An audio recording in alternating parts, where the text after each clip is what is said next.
तो गाइस आज हम बात करते हैं एक ऐसी कंपनी की जो पावर जनरेशन इक्विपमेंट्स बनाती है और पावर जनरेशन डिस्ट्रीब्यूशन में काम करती है। तो इसके ये देखिए 70 प्लस कंट्रीज़ के अंदर 75 प्लस इन्होंने बड़े बड़े टरबाइंस बनाए गए हैं ताकि एनर्जी को जनरेट कर सके, इलेक्ट्रिसिटी को जनरेट कर सके।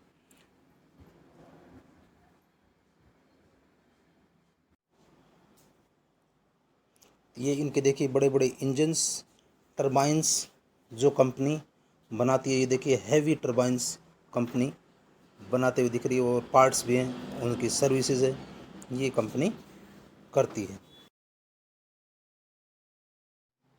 तो गाइस अगर आप इस चैनल पर नए हैं तो प्लीज़ इस चैनल को सब्सक्राइब कर लीजिए और शेयर कर दीजिए ताकि लोगों को भी इसके बारे में पता चल सके। तब इसका एनालिसिस करते हैं त्रिवेणी टर्बाइन्स लिमिटेड का। तो आपने देखा कि ये पावर जनरेशन में काम करती है, supply of power generation equipments and solutions, और it was a division of Triveni Engineering and Industries Limited, जो अभी 2010 में ये त्रिवेणी टर्बाइन्स लिमिटेड इसमें से अलग कर दी गई है। ठीक है, मार्केट कैप 12,000 करोड़ रुपये का लगभग और करंट मार्केट प्राइस इसका 377 रुपीज़ है।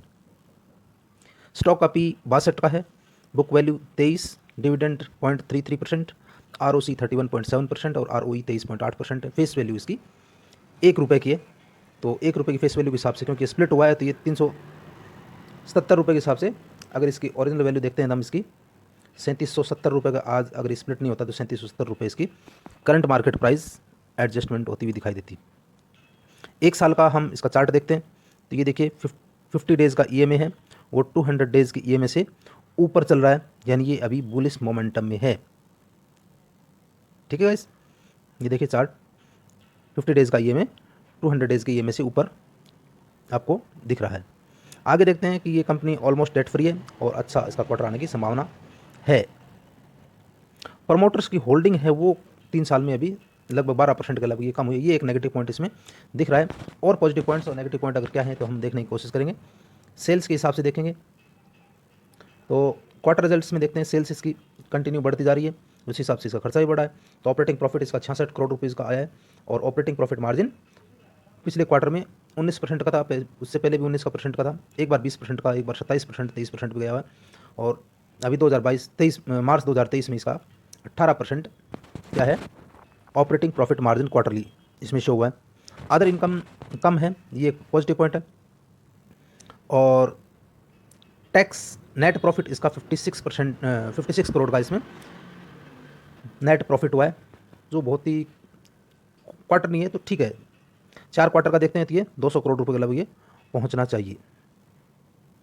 आगे देखते हैं हम इसका ईयर ऑन ईयर।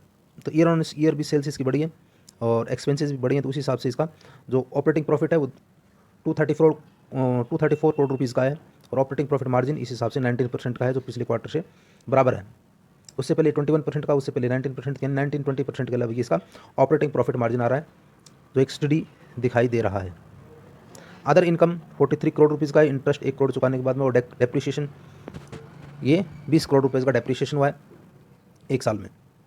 तो नेट प्रॉफिट अगर ईयर ऑन ईयर देखते हैं तो 193 करोड़ रुपीज़ का है, उससे पहले 270 करोड़ रुपीज़ का नेट प्रॉफिट था 2022 में। अभी 2023 में देखते हैं तो ये लगभग 70 से 80 करोड़ रुपये के लगभग 77 करोड़ रुपीज़ के लगभग इसका net profit year on year घटा है। उससे पहले देखिए दुगने से भी ज़्यादा हो गया था, 102 करोड़ था, फिर 270 करोड़ रुपये का इसने नेट प्रॉफिट एक साल में जनरेट किया था। अब 193 करोड़ रुपीज़ का नेट प्रॉफिट आया। EPS है वो थोड़ा घटा है, 6.06% आया और डिविडेंड भी 0% इसने अभी पे किया है, यानी पे किया ही नहीं मतलब। कंपाउंडेड सेल्स ग्रोथ देखते हैं तो ये सेल्स ग्रोथ ट्रेलिंग 12 मंथ्स की 46% की सेल्स ग्रोथ हुई है और प्रॉफिट इसमें 58% बढ़ा है। पिछले 5 से 10 साल में देखें तो 6%, 10% के अलावा 15% के अलावा इसका कंपाउंडेड सेल्स ग्रोथ और कंपाउंडेड प्रॉफिट हुआ है। उसी हिसाब से इसका स्टॉक का CAGR भी बेहतरीन आया, 10 साल से 21%, 5 साल में 31%, 3 साल में 83% और एक साल में देखें तो 111% का लगभग स्टॉक का CAGR बेहतरीन रूप से बढ़ा है। रिटर्न ऑन इक्विटी 25%, 21%, 20%, 24%, ये ठीक है। अब देखते हैं इसमें बोरोइंग्स 1 करोड़ की है जो कंपनी 1 सेकंड में ये कर्जा उतार सकती है। रिजर्व भी बेहतरीन है, 729 करोड़ रुपीज़ के हैं, ठीक है, और 32 करोड़ की इसकी शेयर कैपिटल इनके पास में है। अदर लाइबिलिटीज़ 1340 करोड़ की, फिक्स एसेट 269 और इन्वेस्टमेंट भी इसकी 379 करोड़ रुपीज़ की है। अदर एसेट्स हैं 686 करोड़, और टोटल एसेट्स अगर देखें तो 1340 करोड़ रुपीज़ की इनके अंदर टोटल एसेट्स इनके पास में दिखाए गए हैं। अब देखते हैं इसका डेटर्स डे भी कम हुए हैं मार्च 2022 से 2023 में। अभी पहले 43 डेज थे, तब 38 डेज आ गए। इन्वेंट्री डेज भी घटे हैं, तो ये एक अच्छी बात आपको दिख सकती है। ROCE कंपनी का बढ़ा है, 32% के लगभग ROCE बढ़ गया। तो अगर ROCE और ROE कंपनी में बढ़ रहा है तो आप इसको देख सकते हैं कि ये कंपनी आपको बढ़ती हुई दिखा रही है। हाँ, अभी जैसे 32% है, पहले 22% था, 25%, 32%, 34% पहले, यानी पहले के कंपेयर में कंपनी ने ROCE इसका घटा है, लेकिन फिर भी ये कंपनी आपको अच्छा प्रॉफिट करते हुए दिखाई देगी। प्लस में आती है अच्छी एक, अब ये बात है प्रोमोटर की होल्डिंग। सितंबर 2020 में, और फिर हर क्वार्टर के अंदर 2022 तक, जून 2022 तक इसकी स्टडी रही है। 67.78% के लगभग इसकी प्रमोटर की होल्डिंग रही है। उसके बाद में ये लगभग 12% के लगभग इसकी जो होल्डिंग है उन्होंने सेल की। अब देखिए मज़े वाली बात यह है कि इनमें जो FIIs ने पूरा माल जो इन्होंने प्रमोटर ने बेचा, वो प्रमोटर FIIs ने दबा लिया, कुछ तो माल या FII ने दबा लिया और कुछ माल DIIs ने दबा लिया। पब्लिक के पास में ओनली 4.66% इसकी होल्डिंग है। तो ज़्यादातर बड़े बड़े इंस्टीट्यूशन जो प्लेयर्स हैं उनके पास में इसकी होल्डिंग है, यानी ये कंपनी आप उनको भी अच्छी लगती है। प्रमोटर्स के अंदर भी देखेंगे तो FIIs में हम DIIs में देखते हैं, DIIs में किसने माल उठाया है। तो SBI म्यूचुअल फंड, इसने 8%, 8.5% के लगभग इसकी होल्डिंग है, ठीक है। रिलायंस ने 2 क्वार्टर के लगभग इसने रखा था, उसके बाद में निप्पॉन लाइफ ने इसमें एंट्री करी है, और LNT ने भी शुरू में था 1%, 1.5% का लगभग। आदित्य बिरला सन लाइफ ट्रस्टी, इन्होंने 1.21% का लगभग इनकी है। ICICI बैंक ने इनमें से हिस्सेदारी बेच दी, और सुंदरम फंड इन्होंने भी 1.5% का लगभग है। वेस्को इंडिया मल्टी कैप 1% का लगभग है। पब्लिक के पास में 4.66% के लगभग इसकी होल्डिंग दिख रही है। और तो ये माल मतलब पब्लिक के पास में न जाकर बड़े बड़े प्लेयर्स के पास में ही चला गया है। तो ये आप देख सकते हैं कि प्रमोटर ने किसी कारण से अगर ये माल बेचा है तो माल कहाँ गया, FIIs और DIIs ने दबा लिया, क्योंकि उसके बाद में प्रमोटर के बाद में जो एक कंपनी के बारे में पता होता है वो किन को पता होता है, इन बड़े बड़े प्लेयर्स को ही पता होता है, पब्लिक को वैसे ही पता नहीं होता। पब्लिक को माल मिला ही नहीं, और पब्लिक तो वैसे भी डरी हुई थी, ठीक है गाइस। तो और वैसे भी इन हाउस ने ये माल, इसमें जो इन्होंने बेचा है वो पूरा माल इन्होंने दबाया हुआ है, ठीक है। आगे देखते हैं म्यूचुअल फंड ने, कौन सा म्यूचुअल फंड है ये आपको देखते हैं। ये देखिए ऊपर, yes, SBI small cap fund direct growth. ये SBI का एक स्मॉल कैप फंड है जिसके अंदर इन्होंने अपनी होल्डिंग रखी है। इसने त्रिवेणी टर्बाइन्स लिमिटेड, ये देखिए दूसरे नंबर पर। Blue star limited house hold appliances की है, ये कंपनी बेहतरीन है।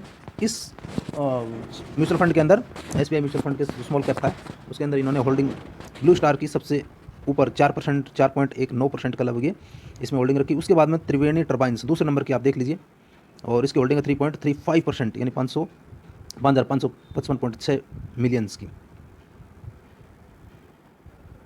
ये नई अब ब्लू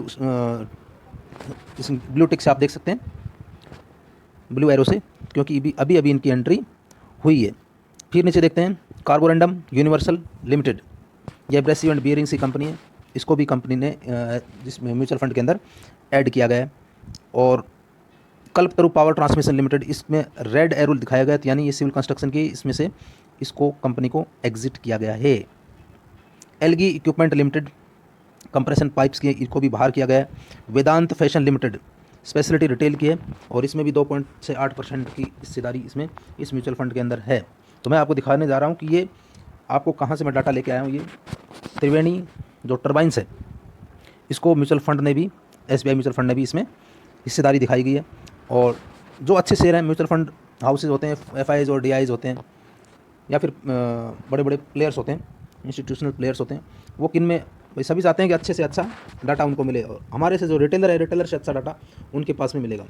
तो वेदांत फैशन को उन्होंने ऐड किया है, लेमन ट्री होटल्स है इसको भी उन्होंने ऐड किया है, वी गार्ड इंडस्ट्रीज़ को एग्जिट किया है, और टी के प्रेस्टीज जो कुकर्स हैं उसमें एग्जिट किया है, फिनोलेक्स इंडस्ट्रीज़ मैंने कल ही वीडियो बना के आपको डाली थी, तो वो भी शेयर्स आपको नीचे आपको डिप करता हुआ दिखाई देगा, ठीक है। तो इसलिए इन्होंने भी, म्यूचुअल फंड ने भी बाहर की तरफ इसको फिनोलेक्स इंडस्ट्रीज़ को बाहर का रास्ता आपको दिखाया, इसको दिखाया मतलब, ठीक है। तो ये मैं आपको ये डाटा यहाँ से कैप्चर करके लेके आया हूँ, और वैसे बेहतरीन कंपनी है किस हिसाब से, क्योंकि फंडामेंटली स्ट्रॉन्ग दिख रही है, और इसका जो बिज़नेस भी है, बिज़नेस भी आगे काफ़ी सालों तक ये चलता ही रहेगा, और बड़े बड़े प्लेयर्स हैं वो भी इसके अंदर खरीद रहे हैं। तो ये नहीं कि मतलब बड़े प्लेयर्स आप खरीद रहे हैं तो आप भी उसके अंदर एंटर लीजिए, आपको दिख रहा है बिज़नेस है, अच्छा बिज़नेस है, चार्ट भी आपको बता रहा है कि ऊपर की तरफ ये कंपनी जा रही है।